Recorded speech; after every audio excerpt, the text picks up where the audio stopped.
Kahit off-duty, hindi nagdalawang isip ang medical responder ng MDRRMO Minalabak na si Mark na saklolohan ang isang lalaking inatake at nabagok ang ulo habang nagwi-withdraw sa isang bangko sa Naga City tanghali nitong Sabado. Si Mark nagsagawa ng CPR sa biktima na nawalan ng pulso at hininga ng kanyang lapitan matapos ang insidente.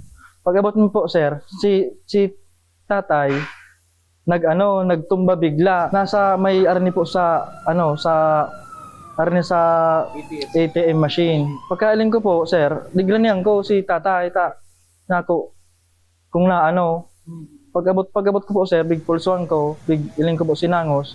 No pulse, no breathing po siya. Pag ilingan ko pong mayo na po siyang hinangos, big CPR ko po.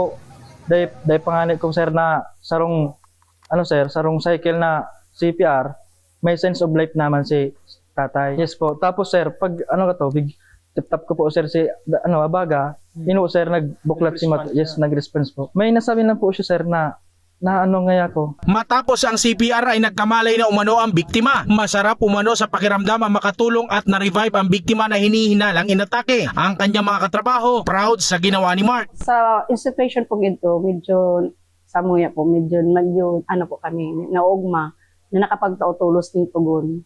Sa sarong araw po katong nangangaipong pasyente.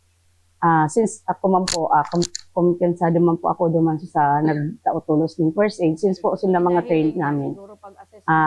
Actually, saro siya sa mga EMS na pigtrain kang Edmiro, halos kaya grabe na po kadto ang skill. Sa protocol, ginibo din yan ang nararapat. Since ginibo din yan itong magkaigwa ng immediate na pagtugon duman sa pasyente, then nagkaigo din tuloy siya ng coordination sa CDRMO.